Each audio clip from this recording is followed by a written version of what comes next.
अस्सलाम वालेकुम ninth class. कैसे हैं आप लोग? उम्मीद है आप लोग खैरियत से होंगे। आज हम लोगों ने बच्चों पढ़ना है ऑस्मोसिस को। पहले हम लोगों ने डिफ्यूजन को पढ़ा था, जिसमें मॉलिक्यूल जो हैं वो हायर कंसंट्रेशन की तरफ से लोअर कंसंट्रेशन की तरफ मूव करते हैं। तो आज हम लोगों ने ऑस्मोसिस पढ़ना है। अब इसमें भी मॉलिक्यूल्स ही हैं जो हायर कंसंट्रेशन से लोअर की तरफ मूव करते हैं, लेकिन असल में यहाँ बात होगी वाटर मॉलिक्यूल की, कि पानी के मॉलिक्यूल जो हायर कंसंट्रेशन से लोअर की तरफ मूव करते हैं उसको हम ऑस्मोसिस कहते हैं। The movement of water molecule across a semi-permeable membrane from their higher concentration to lower concentration is called osmosis। ठीक है, वाटर के मॉलिक्यूल्स का मूव करना कहाँ पे? किसी भी सेमी परमिएबल मेम्ब्रेन। जैसे आपको पता है कि वो कौन सी मेम्ब्रेन थी? Cell membrane. ठीक है, उसके हाई कंसंट्रेशन से लो की तरफ मूव करना क्या कहलाएगा? ऑस्मोसिस ही कहलाएगा। Cell membrane does not spend energy for osmosis, और इसके लिए भी एनर्जी खर्च नहीं होती। So this is also a passive transport. तो ये भी क्या है? पैसिव ट्रांसपोर्ट है, क्योंकि पैसिव ट्रांसपोर्ट में एनर्जी यूज़ नहीं होती। मॉलिक्यूल्स खुद ही एक जगह से दूसरी जगह पे मूव कर रहे होते हैं। ठीक है, अच्छा। The direction of osmosis depend on the concentration of solute on the two side of membrane. असल में यहाँ पे ये डिपेंड कर रहा होता है सोल्यूट्स की कंसंट्रेशन पे। ठीक है, water always move from the solution with lower solute concentration to the solution with higher solute concentration. तो पानी जो है वो हमेशा मूव कैसे करता है? पानी के मूव करने का प्रोसेस ये है, from the solution with lower solute, जहाँ पे सोल्यूट की मिकदार कम है वहाँ से पानी हमेशा जहाँ सोल्यूट की मिकदार ज़्यादा है उधर को मूव करेगा। फॉर एग्ज़ाम्पल आप लोग देखेंगे, अगर नमक है एक बर्तन में और एक बर्तन में जो है मतलब एक साइड पे नमक कम है, पानी हमने दोनों में ऐड किया है, थोड़ा थोड़ा पानी ऐड किया, तो जो पानी जो है ना, जो जहाँ पे नमक कम है वहाँ से पानी जिधर नमक ज़्यादा है उधर को मूव करेगा। अब नमक यहाँ पे आप हिसाब लगा लें कि सोल्यूट्स हैं, तो पानी क्या करेगा? वहाँ से कम वाली जगह से ज़्यादा की तरफ, यहाँ पे नमक ज़्यादा है उधर को मूव करता है। ठीक है, चलिए अब इसके हम पढ़ लेते हैं पॉइंट्स के। When the concentration of solute outside the cell, cell के बाहर क्या है? सोल्यूट की कंसंट्रेशन क्या है? लोअर है। Then the concentration inside the cell, cell की अंदर की निस्बत। The solution outside is hypotonic to the cell. In this situation water diffuse into the cell. अब यहाँ पे देखें ना, आपने देखा कि एक सेल है, सेल के जो बाहर है, ठीक है, सेल के बाहर क्या हो रहा है? कंसंट्रेशन जो है सोल्यूट की वो क्या है? असल में लोअर है। जब बाहर की तरफ कम होगी तो अब क्या होगा? अंदर की तरफ पानी क्या है? पानी अंदर की तरफ है ना, तो पानी किधर जाएगा? बाहर की तरफ ही जाएगा। ऐसा ही है? जी नहीं, आपको मैंने पहले बताया है कि कंसंट्रेशन जो है पानी हमेशा अंदर की तरफ को मूव करता है जहाँ कंसंट्रेशन ज़्यादा होती है। ठीक है, तो ये कंडीशन क्या होगी? हाइपोटोनिक कंडीशन होगी, जिसमें जो पानी जो है वो सेल के अंदर की तरफ जाएगा, क्योंकि बाहर तो है सोल्यूट कम है, इट्स मीन के अंदर सोल्यूट ज़्यादा है। जब सोल्यूट अंदर ज़्यादा होंगे तो पानी भी जो है ट्राई करेगा अंदर की तरफ जाने की। ठीक है, दूसरी कंडीशन क्या होती है कि when the concentration of solute outside the cell is higher.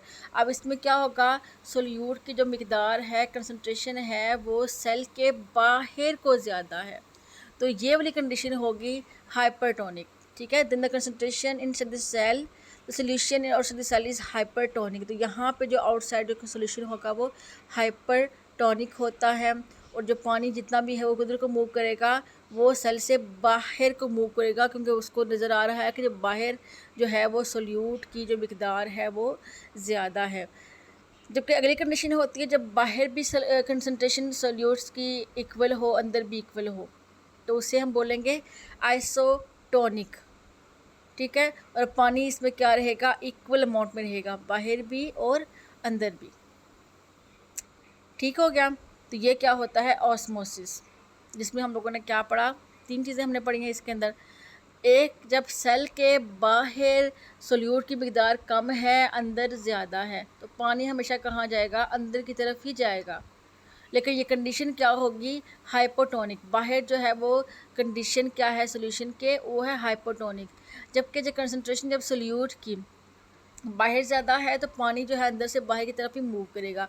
और यहाँ पे क्या होता है, इसको बोलते हैं हाइपरटोनिक कंडीशन, ठीक है। और जिसमें इक्वल रहता है या रहती है हर चीज़, उसको हम बोलते हैं आइसोटोनिक, ठीक है।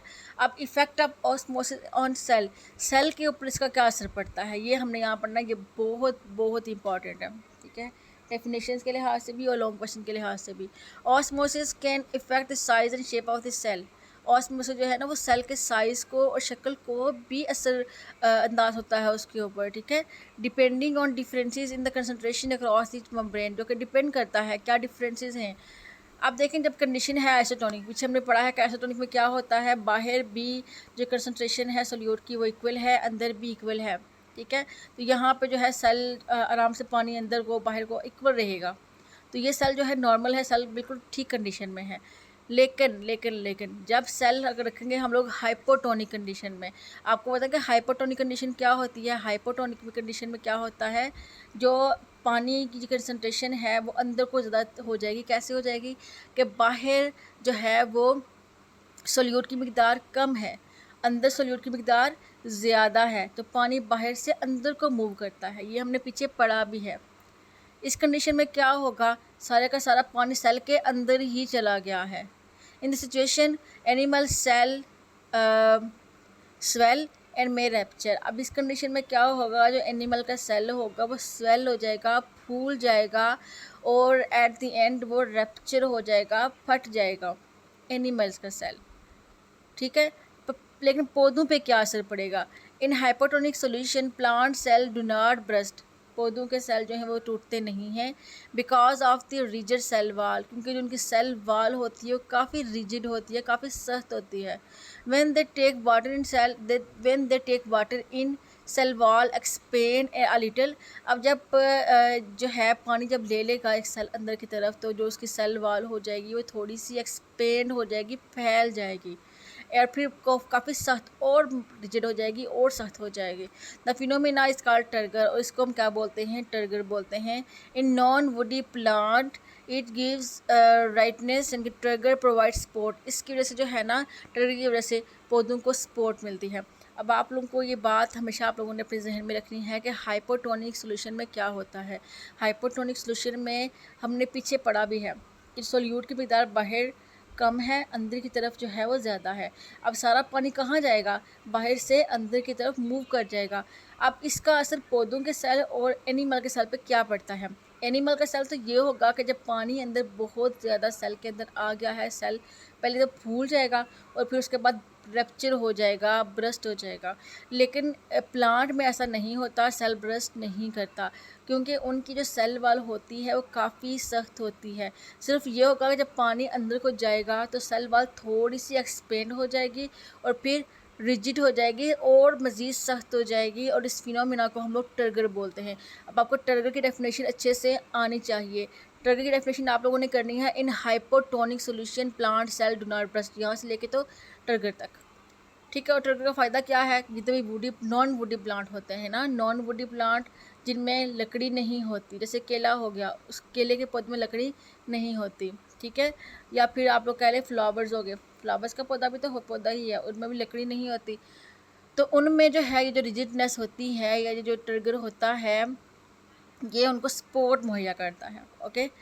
The next is hypotonic condition. अब आपको पता है कि हाइपोटोनिक सोल्यूशन में क्या होता है, जो सोल्यूट की मकदार होती है वो सेल के अंदर ज़्यादा होती है, तो सेल के बाहर ज़्यादा होती है, तो पानी जितना भी होगा वो अंदर से बाहर की तरफ मूव कर जाता है। यही हमें पीछे पढ़ा है ना कि हाइपोटोनिक में क्या होता है, कंसंट्रेशन बिकम हायर, ठीक है। Concentration become higher in outside of the cell, cell के बाहर जो है वो सोल्यूट की कंसंट्रेशन हाई होती है।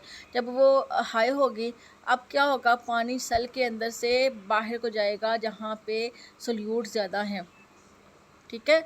तो फिर पानी लॉस हो जाएगा, सेल के अंदर पानी होगा ही नहीं, सेल के अंदर से सारा पानी बाहर को निकल गया है। In such situation animal cell shrink, इसमें एनिमल सेल जो है वो श्रिंक कर जाता है बिल्कुल, ठीक है। अब श्रिंक कर जाता है। In hypotonic solution the cytoplasm of plant cell shrink within cell wall, it is called plasmolysis. लेकिन पौधों के अंदर ये जो कंडीशन होती है, ये जो हाइपोटोनिक सोल्यूशन है उसके अंदर जो उनका जो पौधों की साइटोप्लाज्म होती है, ठीक है, वो श्रिंक हो जाती है, ठीक है। श्रिंक मतलब कि सिकुड़ जाना, सेल वॉल के अंदर वो सिकुड़ जाती है और इस कंडीशन को हम लोग प्लाज्मोलाइसिस बोलते हैं। अब आप लोगों को difference between turgor and plasmolysis आ सकता है और आप लोगों ने इन दोनों को अच्छे से कर लेना है। इनका डिफरेंस आप लोगों को पता होना चाहिए कि ट्रिगर जो है वो हाइपोटोनिक सोल्यूशन में होता है और प्लाज्मोलाइसिस जो है वो हाइपरटोनिक कंडीशन में होता है।